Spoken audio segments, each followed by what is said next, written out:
پاگل پن کے بہت قریب ہوتی ہیں، یا آپ یہ کہیں کہ پاگل پن سے ملتی جلتی ہیں۔ تو اس میں بے چین ہوتی ہے ماں، اس کو سونے میں دشواری پیش آتی ہے، اور اگر وہ یہ سننا شروع کر دے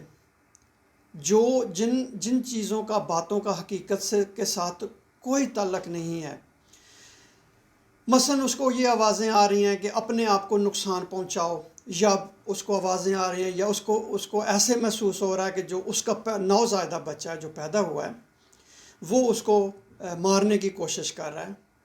یا اس کو یہ یقین ہو رہا ہے کہ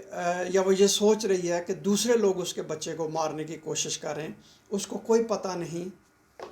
کہ ماں کہاں ہے اس وقت، وہ ٹائم کیا ہے، یا اسی طرح کی اور باتیں۔ اگر آپ یہ محسوس کریں کہ اس کا رویہ جو نارمل رویے سے ہٹ کے ہے، یا متشددانہ ہے، یا آپ یہ کہیں کہ یہ نقصان دہ رویہ ہے، اس کے علاوہ اس کے جو موڈ میں اچانک تبدیلیاں آتی ہیں،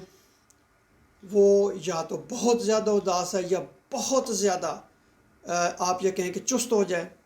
یا اس میں خودکشی کرنے کے خیالات آ جائیں، یا وہ اظہار کرنا شروع ہو جائے، یا وہ بچے اس کے اندر یہ خیالات آئیں کہ وہ اس کو کوئی چیز کہہ رہی ہے کہ وہ اپنے بچے کو نقصان پہنچائیں، تو یہ اصل میں میڈیکل ایمرجنسی ہے۔ کون سے لوگوں میں پوسٹ پارٹم سائیکوسس ہونے کا زیادہ خطرہ ہوتا ہے؟ ان میں جن میں پہلے ہی پاگل پن کے دورے پڑ رہے ہوں، یا جو اس سے پہلے بچہ پیدا ہوا تھا اسی دوران بھی ایسی علامات ظاہر ہوئی تھیں، یا ان کے خاندان میں کسی کو پاگل پن کی بیماری ہے، یا ان کے خاندان میں کسی کو پہلے بھی اسی طرح کا پوسٹ پارٹم سائیکوسس ہوا تھا، یا پہلا بچہ پیدا ہوا ہے، یا وہ ماں جو ہے، نئی ماں جو ہے، وہ پہلے ہی دوائیاں لے رہی تھی ذہنی پریشانی کی، ذہنی دباؤ کی، اور ان کو بند کر دیا تھا حمل کے دوران، یہ بھی ایک وجہ ہو سکتی ہے۔ تو ڈاکٹر کیسے اس کی تشخیص کرتا ہے؟ ڈاکٹر ہسٹری لے گا پوری، اس کے بعد پوچھے گا کہ پہلے کوئی بیماری ہے، کوئی ذہنی دباؤ ہے، کوئی پاگل پن کے دورے پڑتے ہیں،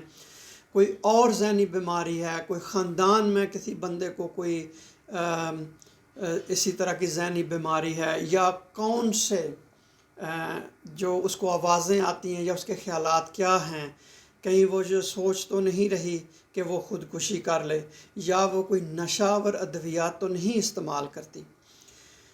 جیسا کہ میں نے آپ کو کہا کہ اس کا فوراً علاج کروانا چاہیے، اسپتال جانا چاہیے، یا مریض کو اسپتال لے کے جانا چاہیے۔ ڈاکٹر مختلف طریقے